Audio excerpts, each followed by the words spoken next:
Let me get my headphones, man. Hold on.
And welcome to another exciting episode of The Energy That Surrounds Us. I'm your host, Michael, joined with me by my co host, Michelle. Hey guys. And tonight we have a very cool episode with you as we have with us the amazing Joshua Lewis. Hey guys, Hey thanks for Joshua. having me on. Oh Yes, yeah. thank you for coming on. How are you doing? I'm good. I'm good. I've had kind of a hectic day, but I'm here and ready to talk. So always ready to talk about what Well, I we're love. have you here. Yeah. Yeah, so for those who may not be familiar with you and your work, would you like to give them a brief introduction to yourself? Yeah. I started doing what I've been doing, I guess, around 11 years ago. I started kind of as a paranormal investigator doing some residential cases, and I worked with some other teams that kind of I shadowed in and was able to learn a lot from some of these um, people that had been doing it a long time, and it was really great. And still friends with them today. And then I realized with my partner Nikki, we together were out, doing different, like I said, residential stuff, and also things in like cemeteries, normal kind of going out with the gear and picking up EVP and everything. Um, I started picking up stuff on my own intuitively. So did my partner. She started getting stuff, and I started working with a teacher. Her name is Deborah Lynn Katz. She has this amazing school called the International School of Clairvoyance, and I started working with her on developing my intuitive abilities. And I became one of her, I don't say best students, but I became a really good student of hers, I should say. And fast forward to today, now I've done over 3,000 mediumship readings. I've done many different, over like 500 box sessions to help people connect with their loved ones, written a book, created some apps and programs, held some live events. So, I post to my channel, Hope Paranormal. So it's been an amazing journey so far. That is really cool. So, what was your favorite paranormal experience? Well, there's been a lot. As far as my favorite, I don't know if I have. I mean, I have some sessions that I do. I mean, in addition to being a trained medium now who's done a lot of different readings for people, and it's been the stuff that's come through in these readings have been so powerful. But I do these focused box sessions, and I've worked with the Bigelow Institute of Consciousness Studies. I've worked with I spoke at a conference just recently. The International Remote Viewing Association had a conference they put on with the Monroe Institute, and I got to speak in front of them and share a lot of the instrumental transcommunication work. That's really, in addition to the intuitive stuff that I do, it's really advanced ITC that I'm working on. So some of the sessions I've done are just, they're just so powerful. As far as being in an investigation, I mean, there's been some really amazing things that have happened. I mean, early on, it was some scary stuff kind of at times, but I don't encounter that stuff as much anymore. Now it's a lot of the stuff that I encounter is all very positive communication, positive experiences. It's very rare that I get anything negative now. Right. Yeah. So I caught some of your H.O.P.E, your seminars and stuff on YouTube briefly today. I really enjoyed them. You mentioned a whole bunch of people like Tesla, Right. Benjamin Franklin, things like that. So how did you go down that rabbit hole to start seeing all of these geniuses who we don't even know them for that world? We know them together. It's true. Well, I call them the forefathers of ITC, and ITC has been around for well over 100 years now, since those guys have been working on stuff. And I mentioned Thomas Edison, Nikola Tesla. There's Frederick Jurgensen, who was a filmmaker, and he had a recorder, a regular voice recorder, sitting on his windowsill that he was recording additional sound for a film. And when he went back to review it, he heard voices on the voice recorder. So he dove into instrumental transcommunication. You've got Konstantin Radovan, a brilliant Latvian psychologist and scientist, and he states, and I mentioned that in that talk, that ITC is no hobby for people that are just interested. It's a very serious study, and it should be taken seriously. Yeah.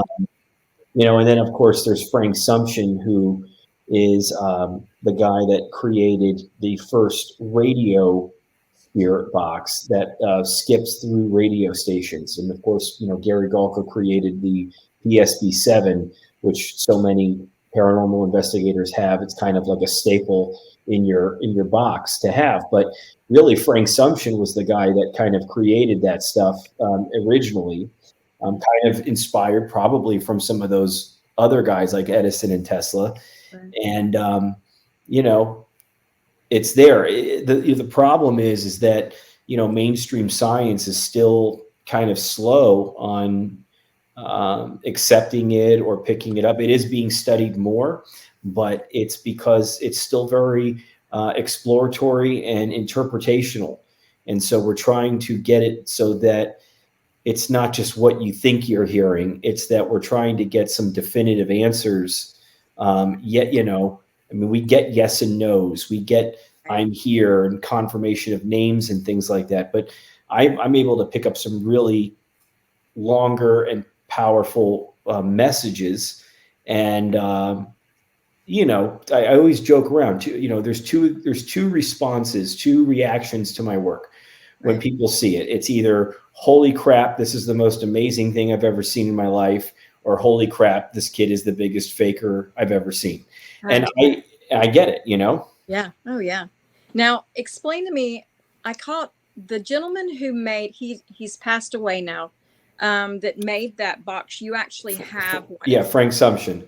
Right. Now, is he the same one that took the receiver out of the radio? No. Is that a different man? That's Bocci, Marcello Bocci. He's an Italian man, that he did some great work. Again, I mentioned him in my talk, that he kind of liked to stay out of the limelight, which is totally cool. But he was very forthright with his work. He was willing to let other investigators come in and witness his work and try to cross-examine it. And that's really the greatest thing ever. I mean, you want people to do that. And that's what I welcome with my work. And I have had that happen. And that's why I did with Vix. And it was really great. I did it with a couple other people. But yeah, Marcello Bacci took out the transistor out of the out of the radio, and it would not allow for any radio stations to be picked up. So you're really just getting this shh sound, and what would happen after a few minutes of him, he had a team on the other side, as well, as crazy as that seems. And I have the same thing. I have amazing souls that work with me on the other side. I don't always know exactly who they are. I know names, and I just call on the whole team, and whoever decides to show up, shows up. But they're experienced and they know what they're doing. And so he had those, and you would hear after a few minutes that sound would start to kind of turn into like a portal. And then these voices would start to come through. And there were reporters there. He would help a lot of grieving parents reach their children. And I've done that too. I've done a lot of parents that have lost their children to either, as young as someone that's died of cancer, to suicide, to OD, a lot of car accidents. I mean, there's a number of different things. And, they all, well, let me put it this way. I say they all come through, but I also say that there's really no way for me to know 100% that who I am reaching is the person that I'm supposed to be reaching. Right. I don't think any ITC box worker or communicator can say that 100%. I will say this, that I'm not just turning on my stuff and saying, hello, who's there? Can you come through? I'm intuitively connecting first. Exactly. And I have to see them in my mind. I have to feel them. I have to connect with them as if I was doing a mediumship reading. Right. And when I feel that there's a connection made, that's when I'll turn on the box or my equipment. Yeah.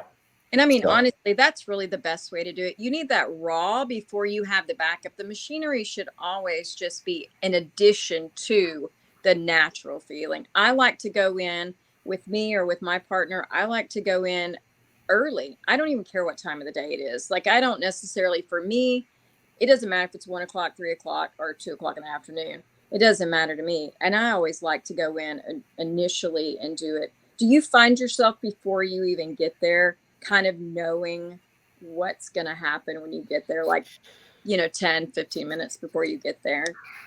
I used to. Nowadays, I do these events. And when I do an event, I'm really trying to also manage the people and trying to make sure that everything is set up. So sometimes there's a little bit more of a hectic nature at first. So it's not like I'm walking in the way that I think you just described. I used to feel that way. I do my communication, though. The majority of what I do now is really from home.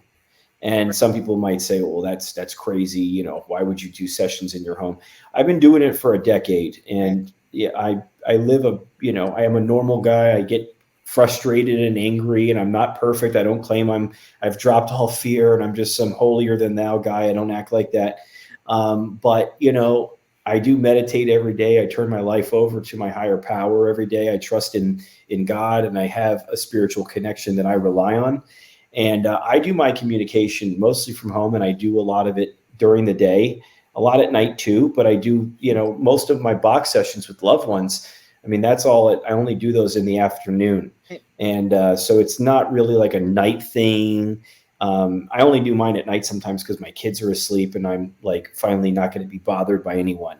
That's really the reason for that. But yeah, I mean, and once I start walking in, I'm not Teresa Caputo, so I don't walk around in the supermarket and just start picking up things. I can kind of shut it off. Really? So I have to tune in. And once I tune in, I know to, I know enough now, been doing this a long time now, enough that I feel like I just have to trust what I'm getting. It doesn't always mean it's right, Mm-hmm. but a lot of it does get confirmed through either if I'm reading someone, then it's going to get confirmed through them, or if I'm doing a session and I'm saying, oh, I see you doing this or wearing this, and you're sitting down here and you just showed me something. Mm-hmm. If I say that, because that just came through me, Right. then I find that when I turn on the box and ask, hey, did you just do that? They'll say, yes, I'm doing that or something. So a lot of times that's confirming what's going on. So did you learn how to turn it off or shut it off? Because I know for a lot of us that's really hard. Like me, grocery store or whatever, going to the movies. If I'm around humans, I'm gonna get something. Did you learn that at the institute, or did you just learn how to do that after time? I mean, she taught me how to tune in and tap in. Um, I will sometimes just pick up something. I will have a spirit just come to me and talk to me sometimes. It's not as common as maybe, I guess, like what you're saying, that it may happen to you or maybe one of those other psychic mediums. But yeah, I mean, the fact is, I didn't get my ability until I was about 32, 33, or I Okay. didn't know of it. You So didn't know again, it. Yeah. yeah, I wasn't like a baby, a 5-year-old getting, seeing things and all that. Like this came to me, I believe, from my higher power in a way. And I say and that's for me, that's Jesus Christ. But I believe that came about because of I mean, who knows? Maybe I was always destined to do this work. You know what I mean? So, I mean, I can't say it was by chance, but I think that because I showed a lot of initiative and interest and I wanted to help, I believe that that's what happened, that it was awoken within me or whatever you want to call it, or heightened. Right.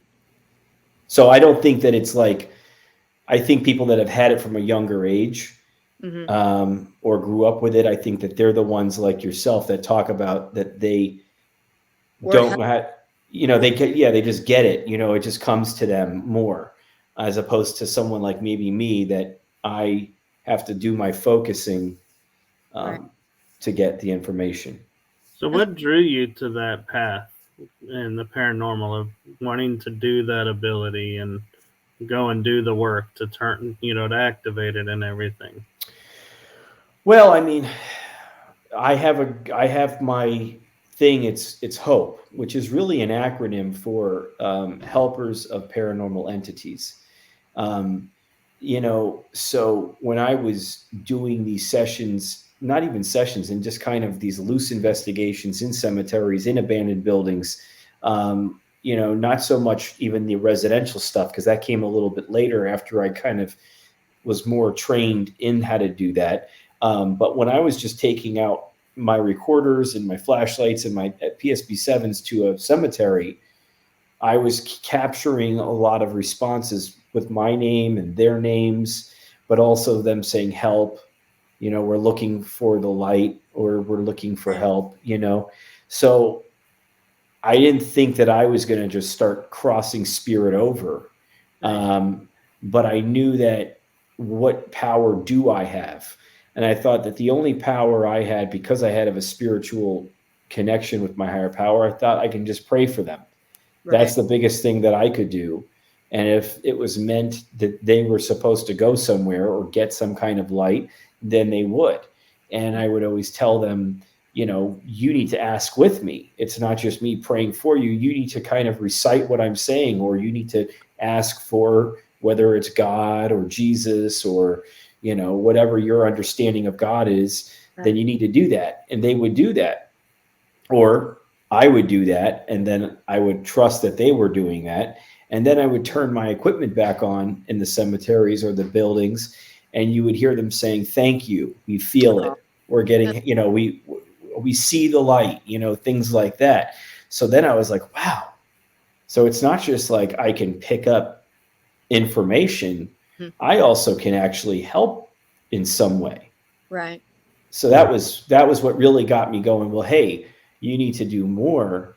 in understanding. So when I started picking up stuff on my own, and Nikki started picking up things on her own, that's when, I was like, I mean, she never did. She was just really kind of naturally, Okay. good at it on her own.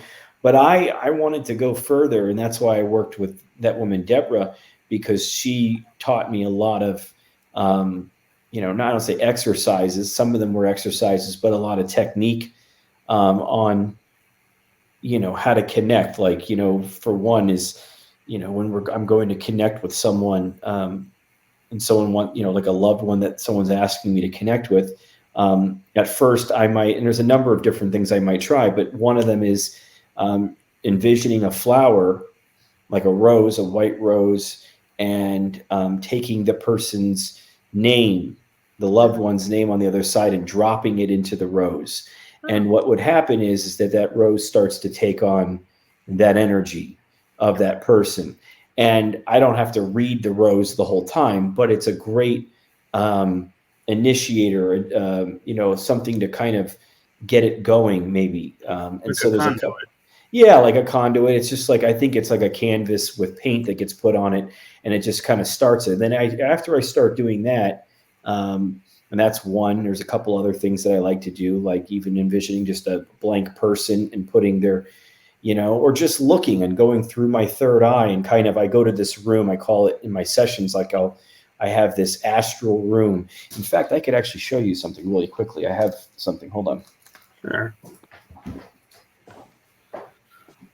So, for those of you watching us or listening to us on the radio, we are getting an image from him. So you'll have to This come is watch it. Sorry, this is really cool because I did this to show someone that asked me one time, for like my patrons and members. They asked me like, well, what are you seeing, and what should we be looking at? Or my book fell.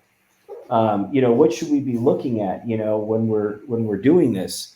And I said, this is something that, so in order for me to kind of prepare myself, I have to ground myself before every session. I do a grounding, and then I call in earth energy into my body. I call down the light. And I really see that conduit kind of, or that flow of energy kind of flow. And so I kind of have that as an example. Like these are very like, So preschool. a picture of what is that, a chakra? What is So yeah, so it's like a person, it's me really sitting in like my chair, that? Okay. and those are the 7 chakras. And so I drop a grounding cord. That's not me like taking a dump or anything. That's like that's a grounding cord that's extending into the earth. And then I'm calling in earth energy in through my feet chakras, and I'm calling down the light through my crown chakra. And Right. I envision my body being filled with this light energy, Right. and that really grounds me and that prepares me. And then I envision like an eye in my, I go into like my headspace, and I could see this like a window. Uh-huh. Like I become smaller in my headspace. It's like a cool bat cave kind of like place. And Right. there's a window right there. And I get to push that window open. And right outside that window is a plexiglass platform that leads to an astral room. Okay. And that's where I do my spirit communication. Okay. And so this is kind of the view Okay. outside my forehead. So it's like a pathway It's into like in space, like a plexiglass, platform that will lead to this floating room. Okay. Okay. So Right. then I would walk across. Mhm. Sorry. I was just explaining because we're on the radio also. Oh, gotcha. It's Okay. kind of Gotcha. a pathway to it's plexiglass into a building. And that's his room that he gets ready in his head. Right. Into the So yeah. So I'll walk across that plexiglass to the floating room. And then when I get inside that room, I'll open the door, and I might see like 2 of my guides there. couple of energy beings and a table and chair, perhaps like a room set up so that y'all can have a meeting. Right. Mhm. And then across from the room or the door that I came in, there's another door that leads to the other side of the astral room, I guess. I don't know. And that's where a spirit can come in and sit with me at the table. a lot of times when I walk in, my guides are kind of like they're always like they're there waiting for me to help and assist with. So a metaphysical meeting room. Yep, that's exactly right. A metaphysical room.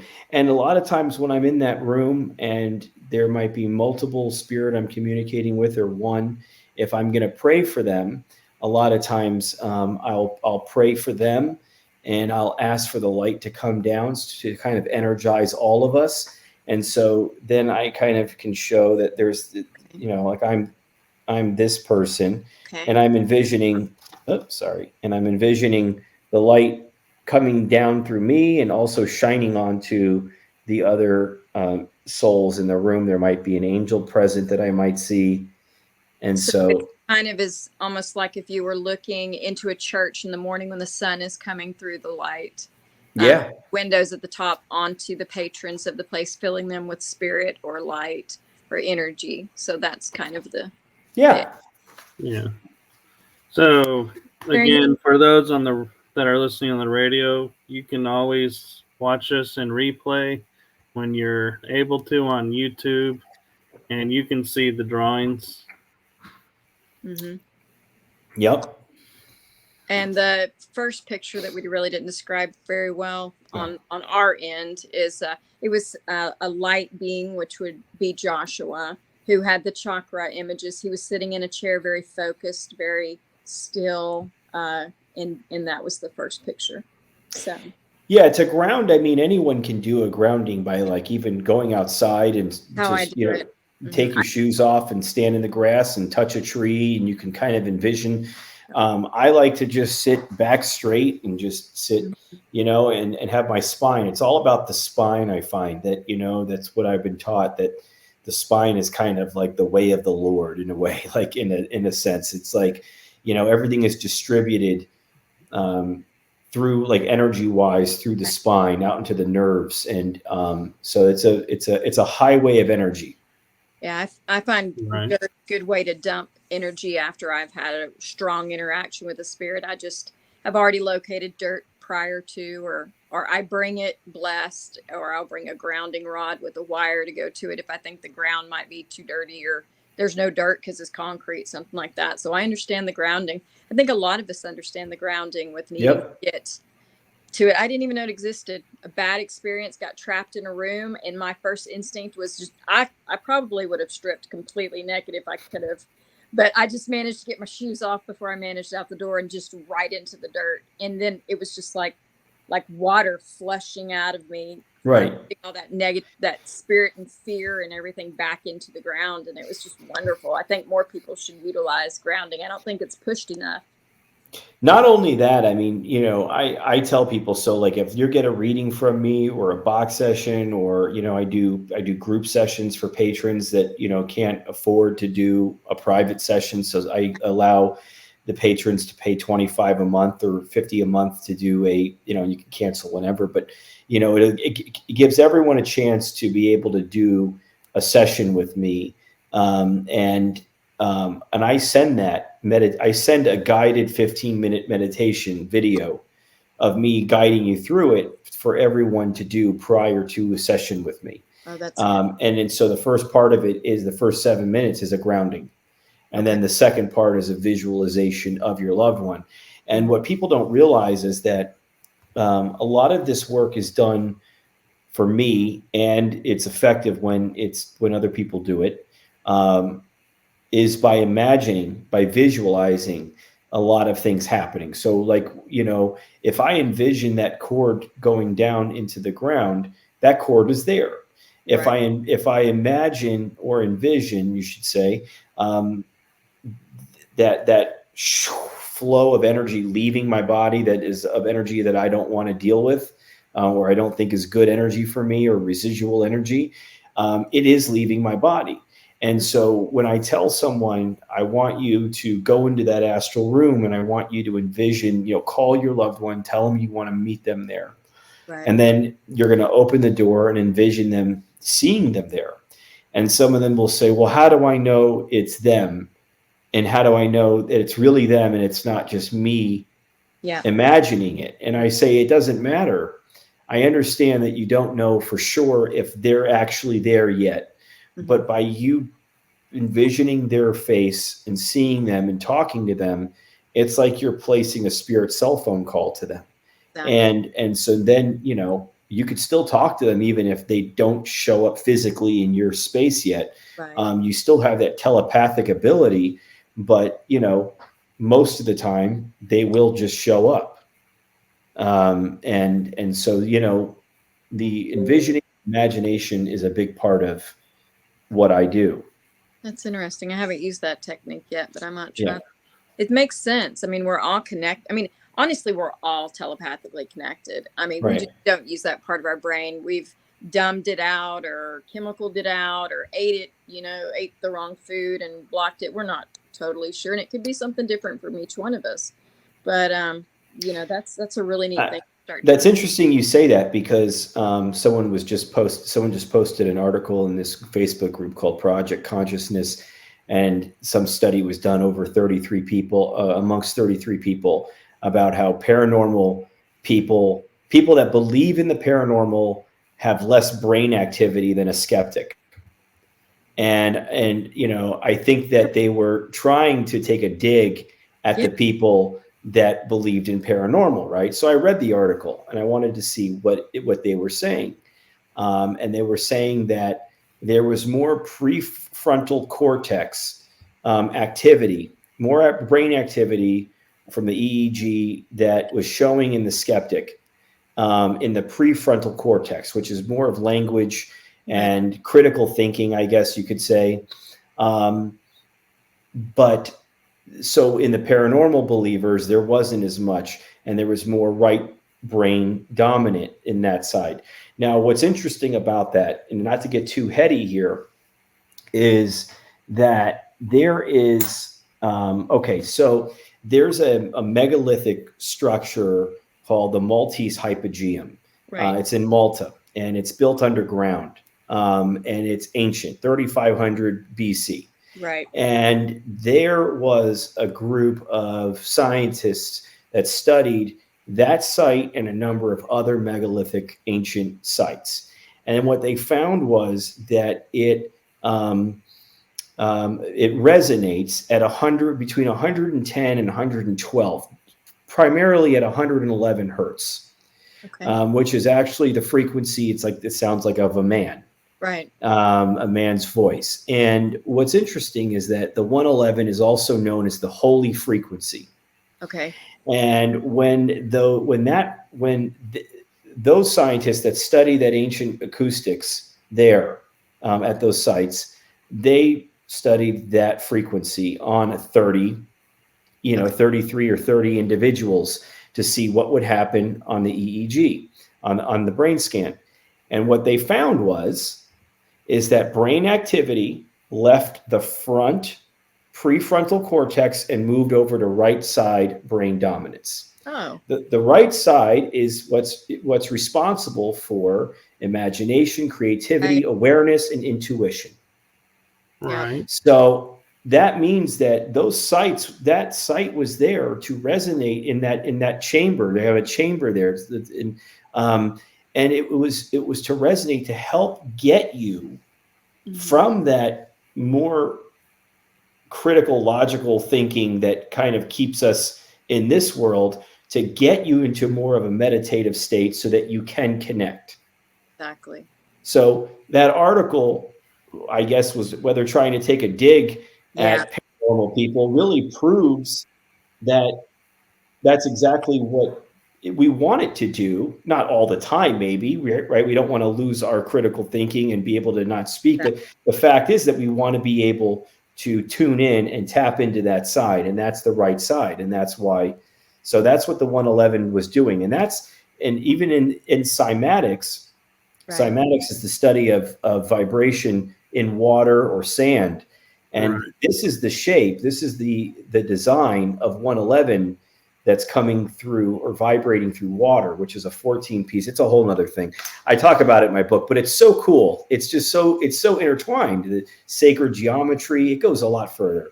I didn't mean to go off on a tangent Oh, there. no, for Oh our no, that's good. ladies that- And Michelle LeBaron brings up a good question those people that maybe due to illness or an accident in their life where their brain gets damaged, does that have an impact on the study? Like, did the study take that into account, and does that get affected by the frequency?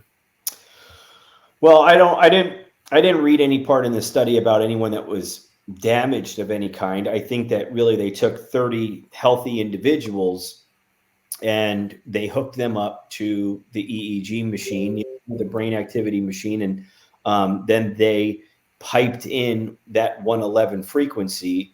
And what they saw was is that the activity left the front of the brain and moved to the right side, and that's what they wanted to know, what was the effect. Why were these ancient people deliberately creating these megalithic structures to resonate at this specific frequency? And it's because it was a worship place. It was a place of spiritual worship and connection. And so that place would help facilitate that type of connection. Just by being in the echo chamber, you would be being put into a more of a meditative state, which would allow you to connect and download messages from the source. I mean, that's pretty much the reality of it. Now, I can say, as far as for Michelle LeBaron's question about the brain damage, I also have brain damage. I landed 10 feet on my frontal lobe. So I lost a lot of my words. Wow. I lost 35-40% of my words whenever that happened. I actually heard my brain hit my skull, which if anybody's had brain damage, they'll tell you that's a sound that you automatically know when your brain hits your skull. So I can say that the spirit chatter was light and just every once in a while until I was recovering from that frontal lobe damage, which I never completely recovered. Wow, interesting. That the frontal lobe. So it might have helped you connect better. I mean, that's really what I think you're saying. And so, yeah, I mean, we don't want to purposely turn off that permanently or anything, but based on an accident that you and maybe other people have happened or has happened to them, that might have, and so, sure, we've heard of things that people have had accidents and maybe near death experiences, right, and they come back and they still kind of bring something back with them in a positive way, that they now have a heightened sense of something or an awakened ability. Well, it only makes sense because we know medically and through studies that when you lose a part of your brain or a part of your body, something else will compensate. So if we're only using a small part of our brain, it only makes sense that people who have had brain damage, their brain will try to reroute the ability to have that, by using other parts. Right. Mm-hmm. So that's my opinion on it. And that's what I noticed was the spirit chatter was just not very often before. And I was young. I was 24 years old when it happened. So I'm 47 now. So I've noticed. And then, I thought I had schizophrenia. I would pray that, let me get my kids raised before I crack. I didn't even know what spirit chatter was at the time. I mean, I knew I had always had odd things, I knew things or all of that. But I think that the car wreck actually did make something shift, which I was never very analytical or anything like that. I was always more on the creative side. But I did notice with the spirit chatter, it seemed to get from 25 to 32 was horrible. It was just torture trying to stay sane, even though that wasn't it at all. It was the spirit chatter. That's interesting. Yeah, I have been I've been creative. I'm an artist and I do a lot of other things, but I also, not really getting into this until I was around 30, and then finding out a couple of years later that there was an ability coming about that I was able to, tune in. I'll just tell you right now that, I started picking up things when I was out there in the field, and I would find that I'd get a confirmation somehow, or someone would say something and they would validate what I just felt or got or just said or whatever. But nothing was more interesting than when I started working with Deborah and the way that she was teaching me. And the way that she was teaching me, she kind of just threw me like a little kid without swimmies on into the deep end. because what she did was she said, okay, Josh, this is what we're going to do. I'm going to tell you a name. I'm not going to tell you a last name. I'm not going to tell you if they're dead or alive. I'm not going to tell you anything. I'm just going to say the first name only. And then I want you to do the exercises and techniques I taught you. And you're going to do that, and you're going to read that name for 30 minutes. And I'm not going to give you any feedback. Okay. And I'm like, okay. So, I mean, that's a little nerve wracking, because unless you just say, all right, screw it. And the biggest thing that she said was, you have to have fun with this. If you're going to be freaked out, creeped out, it's not going to work. So she said to do that. And so I just closed my eyes and I started doing what I do and looking, and I saw that so she says the name Manny. She goes, Manny. And I start seeing this, young kid who's a mixed mixed nationality. I couldn't tell exactly what ethnicity he was, but I could see him riding a quad 4-wheeler in a desert. I saw this sombrero. I saw him playing a guitar. I saw like him smoking a joint at one point. I saw all these things, and all I could do was just for 25, 30 minutes, read them out. And she was writing them all down and not saying one word. And I don't know if what I'm saying, it really doesn't sound like I'm making any sense. Right. And then at the end, she goes, all right, just stop. She goes, all right, I've got enough information here. And I'm like, okay. And she goes, all right, so let me tell you. She goes, Manny is my son, and he's alive. He's my 16-year-old son.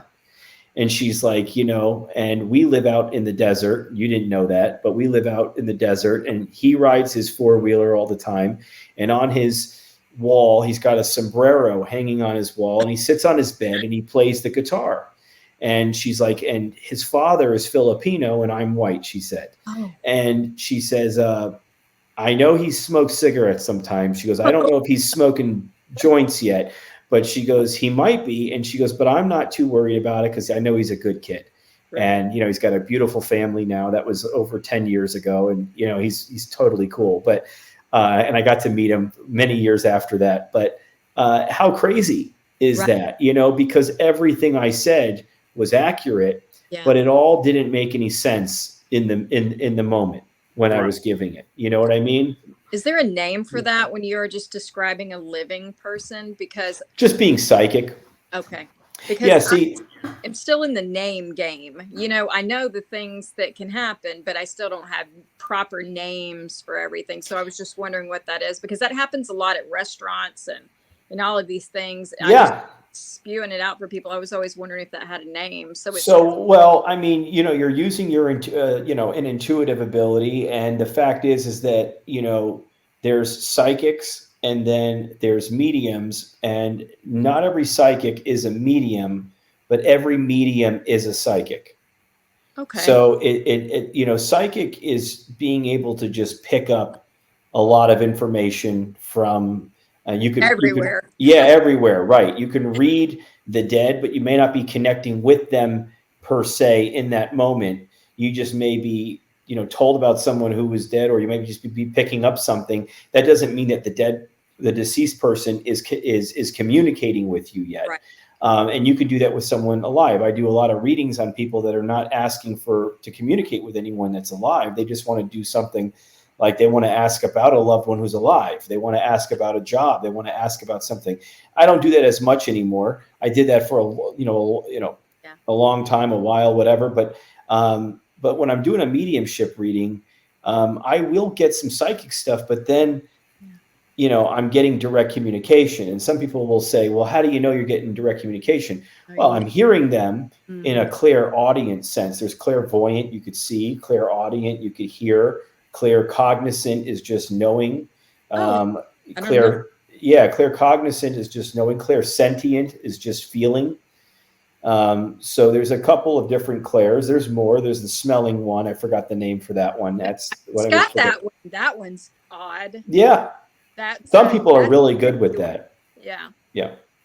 So Joshua, before we run out of time, I'm really interested in what made you write your book and go and research that aspect of the paranormal. Of what, the frequency stuff I was talking about? The frequencies and the afterlife. So I'm going to tell you this quick story real well. Okay, so the book was I wanted to write a book, but I knew how much of a big how big of a task that was. I had written scripts. I had worked in film production, so I knew. Oh, you see that little movement Yeah. right there? I Did you did. see that? That wasn't a bug, by the way. I don't have I don't have any bugs in here. I'm just saying. That What was was the an orb. time code? Yeah, that was an orb. 45 something. 4520. 9:45 our time. Okay, but I'm on the time code. It says Oh, I think 4525, I think. I'm 45. gonna have to go back and check that out because that was pretty cool. It went like It And started it appeared in the middle of the screen, not from a corner. right. That was cool. That I happens a was lot. I have a lot of videos like that where I'm doing a live and I see this beautiful orb that will sometimes they'll do this. They'll come down and they'll make a sharp right turn and dart move across. and they'll dart across. Yeah. So whoever did that, thank you. That was cool. Yeah. So, but the book was cool because I wanted to do it, but I wasn't really too gung ho about it. And then in my sessions, the guides kept saying, start your book. You have to start your book now. And I would kind of ignore their message. And then finally, they were just saying it in every session I was doing that I had to start the book. So I just had to do it. And it took me 2 years to do it. And there were things that I couldn't remember at first, or, there was stuff that I didn't want to put in because it was too personal. And I would get this nudging from them that, no, that has to be in there. That needs to be in there. This needs to be in there. So, there was really cool. I was given this design. Design, it's called the life piece. It's a And wooden circle with a center circle. Yeah, well, I'm going to show you the They 3D can version. get that in the video. They can come and watch the video. Yeah, you should check out the video because this is the 3D model and this is the 2D model. Okay, now what is the use of this 3D model? So the design came from, I believe, the big guy, the big J. I call him the big J, Jesus. Right. Okay, that's my guy. And I believe the design came from there. I don't, it is what it is. I can't deny that it is that. The design is really cool because I'll use the 2D version, and I hate to do this because I guess you're on radio, so I don't want to kind of screw this up, but it's a circle with 14 outer points and a middle dot in the middle. And so the middle dot represents God, and the 14 outer points represent like your outer qualities like fear, lust, anger, pride, jealousy, and so on. And there's a list for these 14 outer points, and this ring that goes around in those 14 outer points is kind of like the ring of fear. And so fear brings us out away from God, brings us to the ring of fear, and we can kind of live in those 14 outer points and just keep going round and round. But there's 14 intersections, and those 14 intersections are love, peace, joy, and they point us back to God. And it's an ascension. It's not just like a 2D. It's actually like it's a descension and an ascension, And so anyway, that design was so cool. And I never heard of that design. And I started carving these little pieces and giving them to people as gifts and not even telling them that, it came from Jesus. Like, I just wanted to give them that really cool design. And that's when I found a couple of years later that I saw this group called cymatics, and it was the study of vibration of sound through water and sand. And I saw this guy testing with the 111 frequency. And when he did a frozen sound wave where he was able to pipe the frequency into water and freeze it. So he could literally make an ice cube in a sense, or an ice, whatever. Yeah. And it had this shape in it. So it's like a flat daisy with a lot of petals with points in between the daisy petals. So it would have 14 petals. It's like a big pizza. It's like a pizza with 14, slices in a sense, in a way okay. And so when I started reading up on the 111, and that's when I found that study about how the 111 frequency specifically will help kind of turn off your brain and move it into the intuitive space of your brain. And I went, holy cow. So not only does this design have a real spiritual and amazing meaning of what was told to me, but it actually has a scientific meaning to it, that it's actually, so I put that in the book, and that was like a big thing that needed to be in there. And I think that that was something very special that I still have a lot of work to do with it, because I've only, I think, kind of scratched the surface on what this design means. Well, the 3D did feel very spiritual, even through our thing. And it reminds me very much of like a religious dome of, that would be opening for the sky to be shown through, for the light to come through, for the moon to shine through. It just felt very like you need to be inside there to be able to absorb all of everything that was around it. It just felt like, I'm glad that you felt that. There's also, I wanted to look up what the significance of a 14-point anything was. And when after I got the design and I was given that story through channeling, I looked up 14-point significance, and it says that in Bethlehem, where supposedly, where allegedly Jesus was born on the spot, right, they say that there's a 14-point star that marks that spot. Oh, wow. So that kind of blew my mind. You know what I mean? Right. Yeah, that really blew my mind. And so there was some more to it that I list in the book. Right. That book, Finding Hope by Joshua Lewis. Finding Hope in the Afterlife. Yeah, you can't see the book. Yeah, no. Finding Hope in the Afterlife. Yeah. I bet it's a great book. Let me see, can you read it? And it shows Mr. Lewis illuminated on the front, which I think is appropriate for the topic of the book. Seems like a lot of illuminations going on in there. Yeah. So what's your take on the afterlife?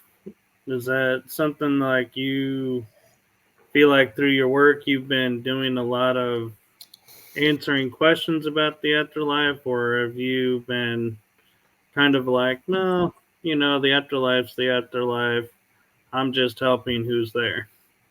No, I mean, people are asking for their loved ones all the time and asking questions about the afterlife. I don't think it's what people think it is. I think that it's not just a heaven or hell.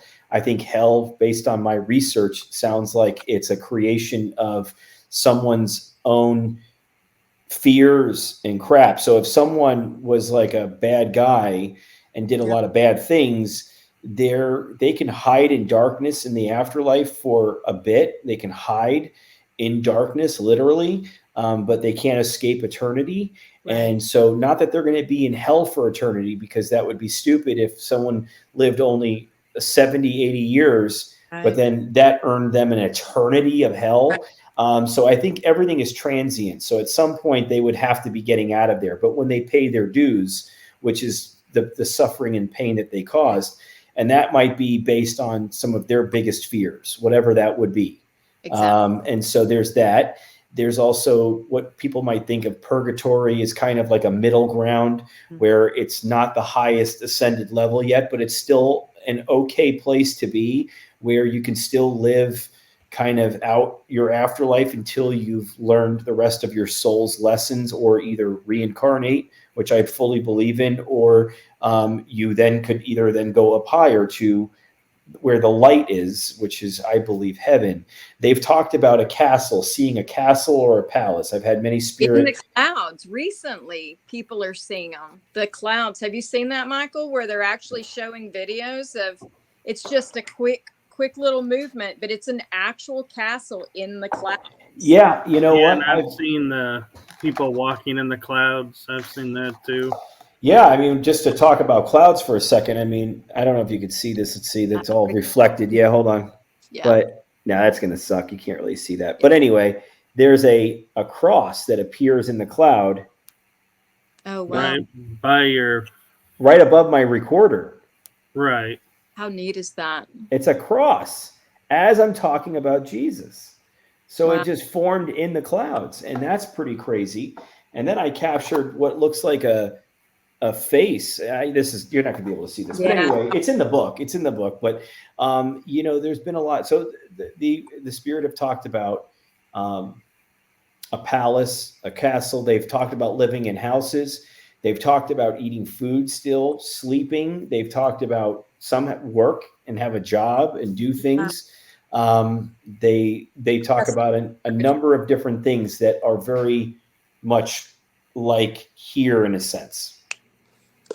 That's great. Maybe you can share those pictures in the feed or something later on so they could see it. Yeah, Well, I mean, or they can read his book. They're Are in they the in book. the book? yes, yeah, I Okay. did. I put him in the book. Yeah. Book, but you know, just in case No. someone's having financial problems, Michael, or something like that. Well, they I can pause would the share him screen. now if I could. Yeah. Yeah. Yeah.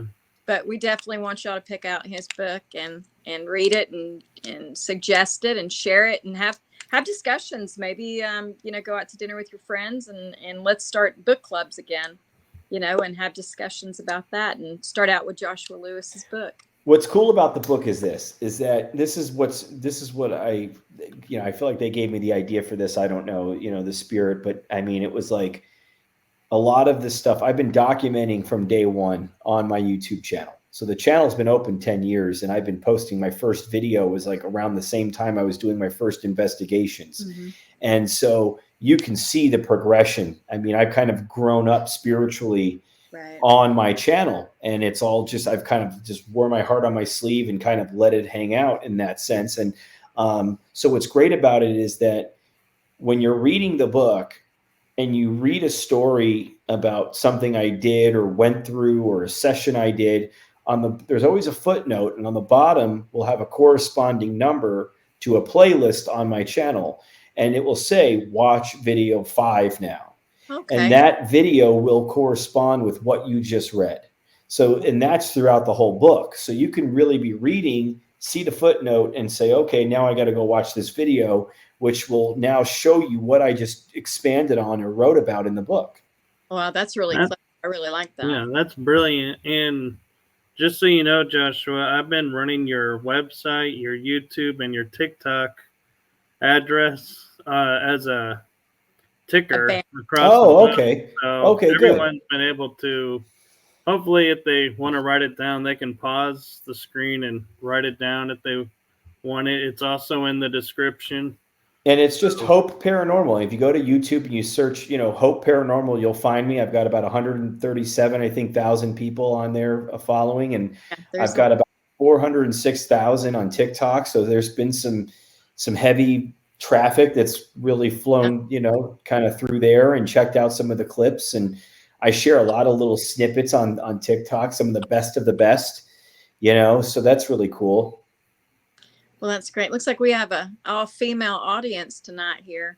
So thank you guys for coming in. Pam, well, Susan, Art, yeah. And you there? Michelle. Okay. Mm-hmm. Thank you all for coming in tonight. Yes, thank you guys.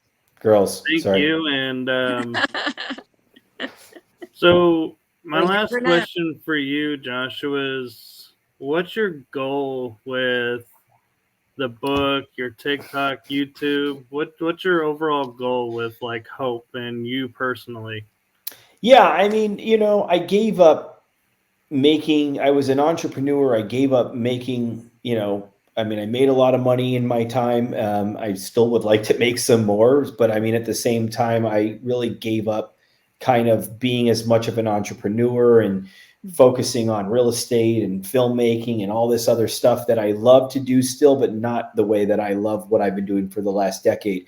So my goal is really just to keep sharing this work, helping people connect.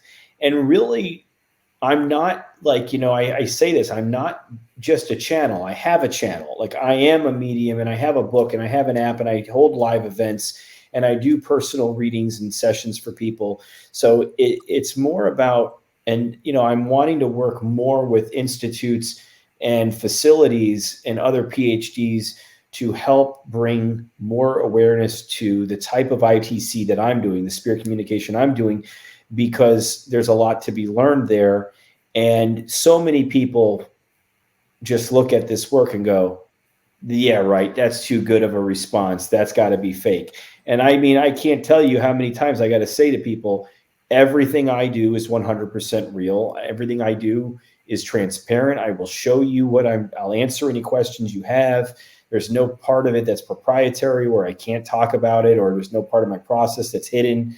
There are other channels that are fake, and there are other people that do these fake things, and they muddy the waters for real people like myself and maybe yourself to do this kind of stuff. So that really sucks, And so I just want to continue to show its legitimacy of what I'm doing, so that maybe more people can start to believe in it, Yeah, Right. absolutely. I like that. And I read in your bio that you did create an app, and I forgot to mention it. And, what was that? Yeah. Oh, I dropped my little. I'm sorry. I dropped. Oh, Tell us I about thought the somebody app. clapped or something. No, I talking wouldn't about worry the app. about that. I'm sorry. Run, I was. run through But the apps real fast about. so which app did you make, and what does it do? It's a free app. I mean, I have a paid version too, but there's a free section that's been downloaded hundreds of thousands of times. It's got 40,000 active users right now currently, and it's called the H.O.P.E Spirit Box app. Right now, we're working on an update because a lot of people are saying that it's not working on brand new devices, like on newer Androids and I think new iOS phones. So it needs an update. So that is happening. But I mean, it's a very simple app that, it doesn't have any words in it. It's got just human sound, just gibberish. And so it implements, you take you pick one of the sound banks, which might sound like a man or a woman, but you can listen to it to see your sound source, and you can see there's no words in it, or hear there's no words in it.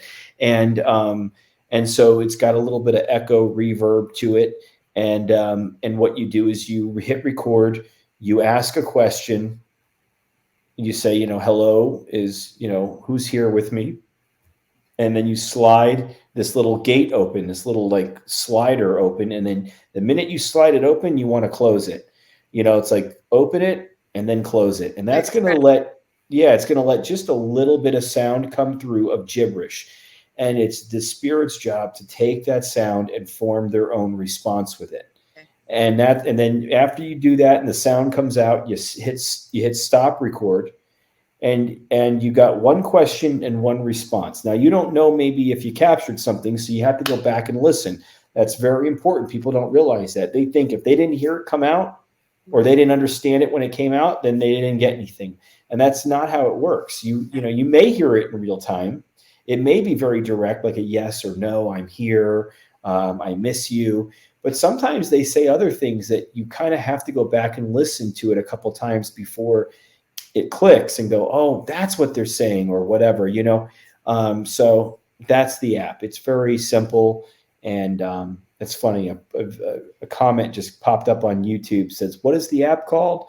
And that's just them asking on my YouTube channel. They don't know on this interview, but it's the H.O.P.E Spirit Box app. Yeah, right. And it's been a great show. I have it, and I'm trying to get it to pop up on my screen so that I can show it, so people know that when they. Here you go. He's got it. There it is.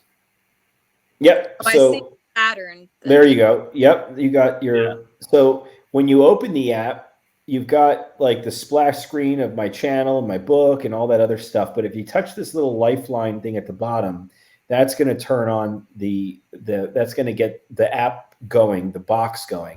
And then you would pick, let me see if I can do this. It's such a pain to the reversed. So you pick a sound bank, and it's got a list of all these different banks to choose from. Middle-aged female, right. Male, right. So on. So we'll pick middle-aged female. Hold on. So I'm going to pick middle-aged female, and then you would hit record, hit allow, and say, hello. Is anyone there? Does anyone want to say hi? Ooh. Okay. And then stop recording. Now, a little bit of sound came out. It was kind of low, but now the recording is saved. So it's got, and if you just touch the little recording tab on the bottom, it will take you to all your recordings. Okay. And you just touch the one that you just recorded and hit play. So you touch it and hit play, and it will play. And if and then when you think you got something, you could, side swipe it, and you could download it or rename it. And if you don't think you got anything, then you can always swipe to the other side and just delete it. But it's very simple. And I mean, I have people do this all the time.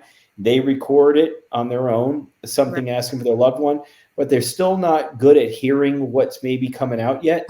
So they'll side swipe it, and then they'll hit download, and you can directly email it to me. Or, you can, send it to someone else or whatever, but you can, a lot of people email it to me sometimes, and I'll listen, and I'll say, yeah, it's saying this. And I'll send it back to them, and they'll go, oh my God, I hear that now. Now, maybe people will say, well, that's the power of suggestion, that, you're telling them what they should hear, but the information is accurate. Right. Meaning that, a lot of times I'll say, oh, it says this name, and they'll be like, oh, that's my father, or that's this one, like it's so, or it's unmistakable. But to hear that kind of spirit chatter, I guess you could say, through the app, it takes a little bit of honing in that ability. So, sometimes it's just so direct. They'll say, yes, I'm here. And you're like, you don't need anyone to interpret that for you. You know what I mean? And those words are not in the app. There are no words. Right. There's not one word. It seems to be a very friendly app. So I think no one should be intimidated by it. I think it's a very user-friendly app. So. And it's not designed for evil and around spookiness and all that stuff. It's not. That's not what I deal with. I'm very glad for the not spookiness, because I don't like scary things. Michael laughs at me all the time because he does all these haunted houses and stuff, and I just cringe. Cringe thinking about it. I mean, my channel could be a lot bigger, I'm sure, if I was sharing a lot more of spooky, scary things, but that's not what I find when I'm doing what I do now. Early on, I did find a lot more that seemed to be scarier, but I think that was because of more of my, lack of understanding. I'm not saying that demons don't exist. I'm sure that there's some level of there's evil. We know there's evil in this world. So why wouldn't there be evil also on the other side? But it's most of the time what I encounter as negative sometimes is just a negative person on the other side being a negative person. Exactly. You know what I mean? Definitely. Yeah. Definitely. Well, we're at an hour and about 8 minutes. Yeah. We thank you for coming on. I know your time is valuable, and appreciate you hanging with us a little bit longer. Great. Yeah, of course. Absolutely. It's my honor. I love, as you could tell, I can talk, and I have no problem talking about what I love. So it's never a problem, I like how you call yourself the spiritual gangster. Oh, you like that? Oh, that's yeah. I just got my Ghost Malone shirt the other day. Oh, that's cool. A little ghost with Post Malone's tattoos on its face. That is super cool. I like that. Pretty excited about that one. I like that. That's so Ghost Malone.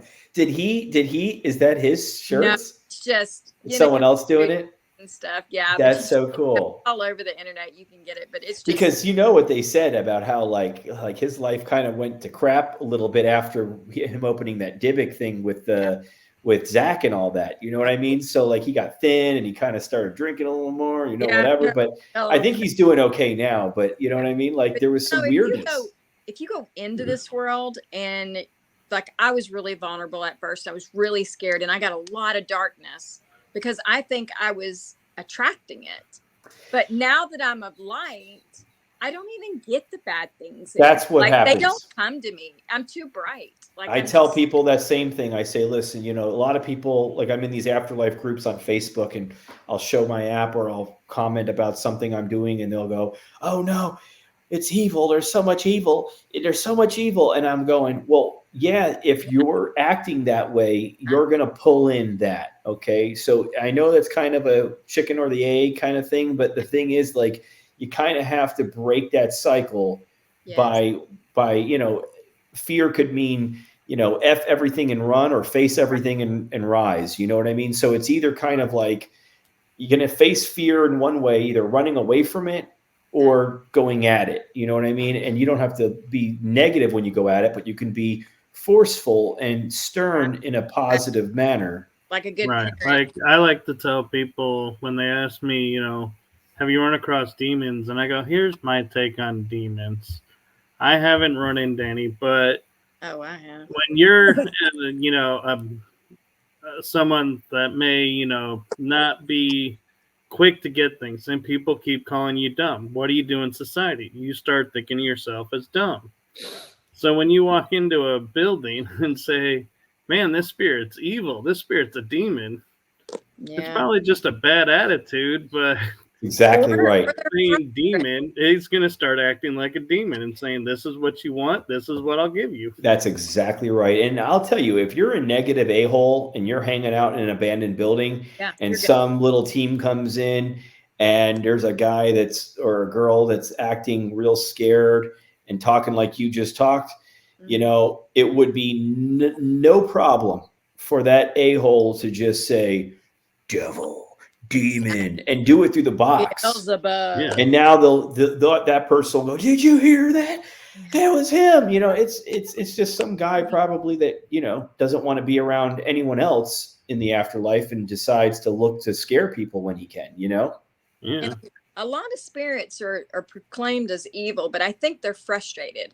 We don't know how long they've sat there without anyone that can communicate with them. Imagine having your ears covered and your mouth taped, and you have to do that for who knows what their time frame is over there. They're going to be frustrated. They're going to be excited. They're going to I grab. would say so. They're going to Yep. talk loud. Give them time. I'm here. I'm not going anywhere. I hear you. Let's calm down. Let's talk like friends. Try to calm them down. Don't poke the bear.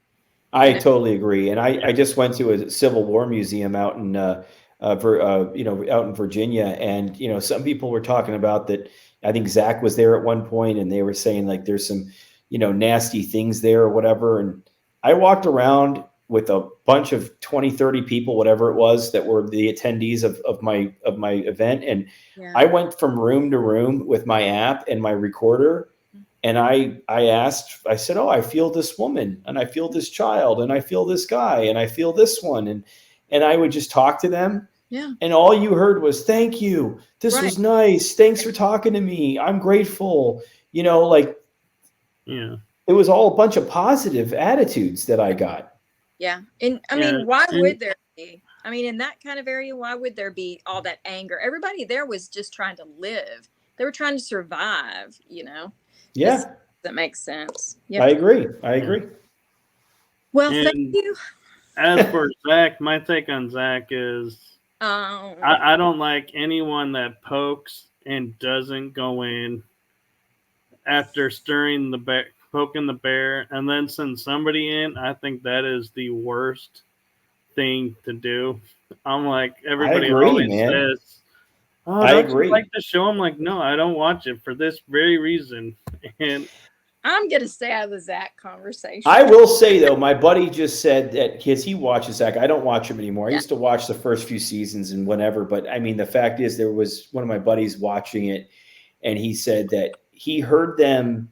They were in some place, and one of the guys, not Zach, someone else that was with him, said something like, hey, if you need to cross over, we can help you with that. Oh. Now, they didn't do it on camera. Right. But I would say that, or my buddy was saying that he felt like after the camera was off, that they might have, or that guy, maybe not Zach, but maybe that guy that was with them, did some kind of prayer crossover work. So I'm hoping that they do. But a lot of these places, like one of the rules of the Civil War Museum, and they made you sign it, was no crossovers. What? Oh, and it's a lot of places that do that. That's horrible, because they're keeping I know. Horrible. That's prison. Well, that's like for business. That's like a sweat camp or some kind of like. Well, that's how they make their living, and so But I mean, come on though, man. Do you honestly think though, I mean, I say, come on, man, to those people really, because it's like, do you think that spirit isn't still going to come there? I still think that they will. And I mean, I can't imagine telling someone, don't you dare say a prayer for a spirit here because I need them to be here next week when the large group comes here too. Like, think about that's what you're saying if you're saying that. You know what I mean? Right. And the other thing on that too is I think you'll agree, Joshua, is who's to say another spirit's not going to come over and say, hey guys, this light over here is what you're looking for. Yeah. Help them cross over. And it's like, what makes you think you have the authority to stop a spirit that's pure energy from doing anything? Yeah, I still have said my prayers silently, so yeah. And I If think I get a call for help, I help. If otherwise, it's like, okay. I think a lot of spirits are still thinking with their human brain. I don't think they've started thinking with their spirit brain yet. I think the ones that can do the things have learned what their spirit brain is.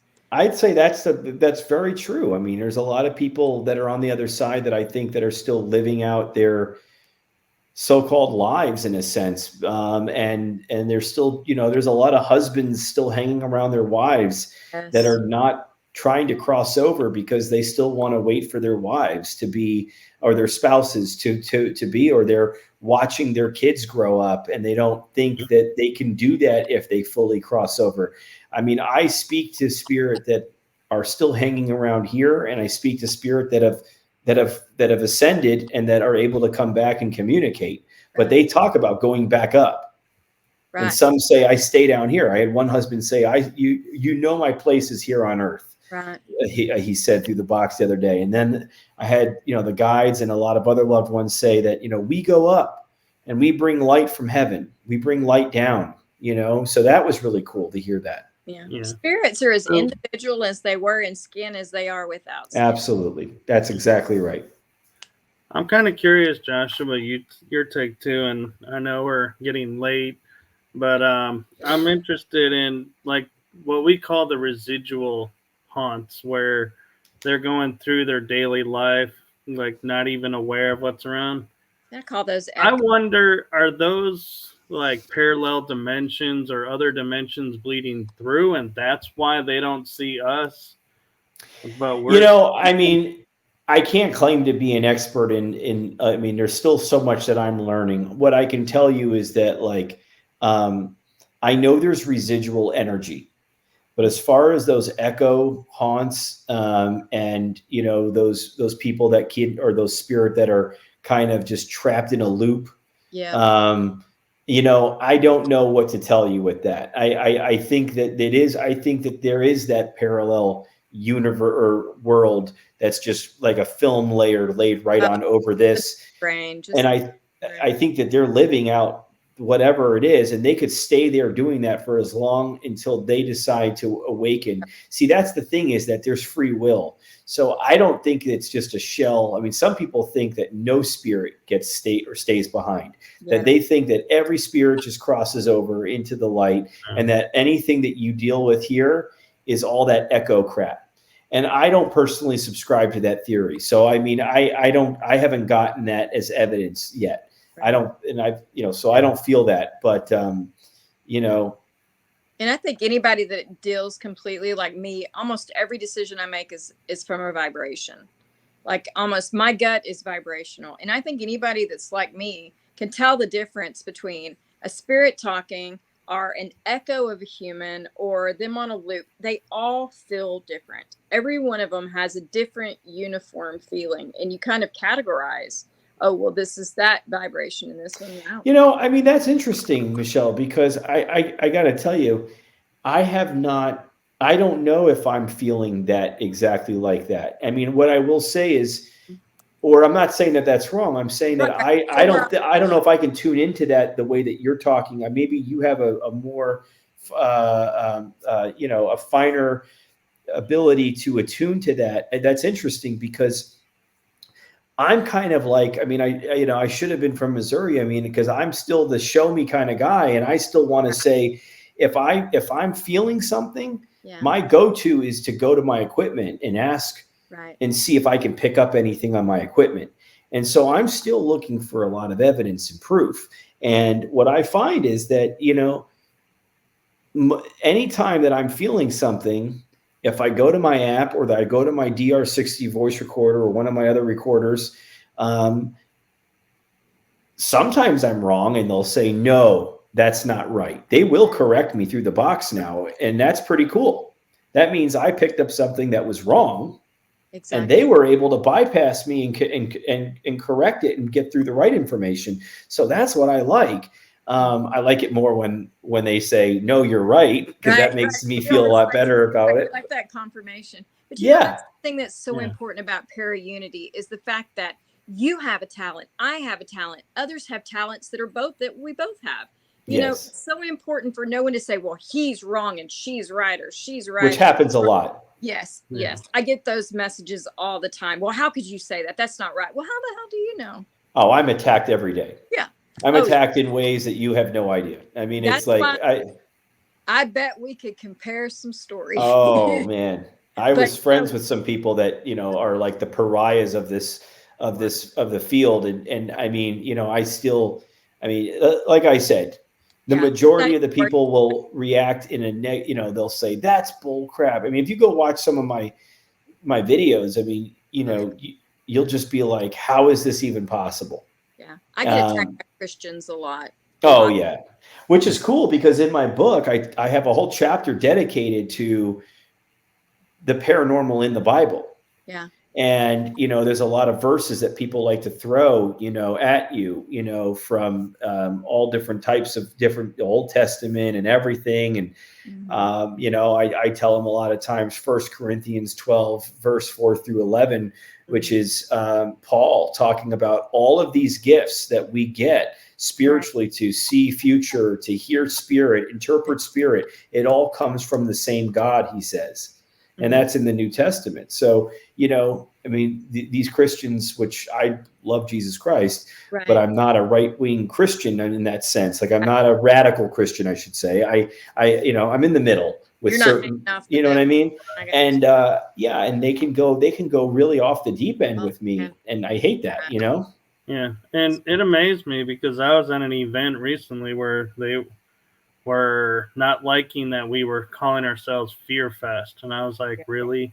It's Halloween, Oh, no, we're not promoting, making anyone afraid of anything. But I was talking with I think Halloween's the exception, though. I mean, come on. Yeah. Well, the gentleman comes up to me and he goes, well, you know what? In the end, I'm gonna find out either I'm right and you're wrong, or you're wrong and I was like, or the vice versa. And I was like, you do realize there's a third option to what you just said. He goes, no, I was like, yeah, there is. And he goes, what? I go, what if you or I is wrong? Or we're both right. To go to the right choice and make the right choice. Yeah. And he goes, oh. And then it's true. I mean, there's an old story. I mean, they call in this, there's an elephant that comes to the town, this village, and they have 4 blind guys come to try to, describe what the elephant, is. And so when the 4 blind men come to the elephant, each blind man goes to a different part of the elephant. So at the end, they say, well, can you, to the first guy, can you describe what an elephant feels like? And he says, well, it's this long tube-like thing that, it's kind of rough and it kind of moved up and down, and it had like a he's describing the trunk, and the other one goes, well, no, it's this flat piece that's like, it's like a flap fan piece. And that one was feeling the ear. And the other one's like, well, no, it's this hard, smooth, pointed, jagged part. That's what the elephant looks like. And he goes, that's the tusk. So it's like we could all be just discovering and feeling different parts of the same source. And we are describing, it's like describe a human body. You can't just say it's a nose or a foot or a hand. Exactly. It's going to be a lot of different aspects to it that we don't see. Right. So absolutely. Right. Well, thank you for coming on. Yeah, of course. Thank you, Joshua. Again, if you want to find any of his information, we do scroll on the bottom his website, his YouTube channel, and his TikTok. Is there anywhere else that people No, should? I think that's it. I mean, hopeparanormal.com, I should say, is my website. Hopeparanormal.com, and just and then the YouTube and the TikTok are the things to check out. And there's a ton of stuff on YouTube. I went down the rabbit hole today. Oh, it's long. Yeah. Yeah. I ask for well-known people, all kinds of in things. The Joshua Lewis rabbit hole. It's but it's really interesting. And you're very uniform, which I really enjoy, because I watch a lot of them and they're just like, they believe this one year and then they believe this the next year. And then yours was very good. You built on your structure. Yes. You learned, but you kept the same basic principle, which was enjoyable for me because I could skip around some podcasts and catch different, little parts of it. So that was right. Nice, instead of, oh, well, he believed this 2 years ago. Well, now it's more popular for him to believe this. Oh yeah, no, I know what you mean. So it was very pleasant to go through your YouTube. Thank you. That means a lot to me. Yeah. I think the grounding force for me has always been my higher power. And for me, it's Jesus Christ in a non-religious fashion, but that's been that shining light for me that continues to keep me on that narrow path, but still be able to explore different avenues or aspects. But he keeps me on the straight path. Yeah. Well, before we check out, I just want to ask and give you the opportunity to share, if there is anything, what's next for Joshua Lewis? I'm just going to keep doing some interviews like this. I'm going to try to, I'm updating my app. I would eventually like to work on another book, but I have been so busy with doing sessions for people and readings. So I hope to do another live event and another conference like I did in Virginia at the Irva Monroe conference, and hopefully work with other institutes, anyone that is willing and wanting to study my work and work with me on experiments, blind, cold experiments, whatever. I'm willing to go under the scrutiny of that, so that's kind of what I'm trying to do. Very cool. All right, very cool. So from all of us here at The Energy That Surrounds Us, thank you, Joshua, and thank you, audience, and everyone who was watching. So from our show to you, wherever you are in the world, have a blessed day, blessed afternoon, or a blessed evening. Good night, guys. Good night, everyone. You have just listened to The Energy That Surrounds Us with your host, Michael Kopf. Be sure to tune in next week for our next episode.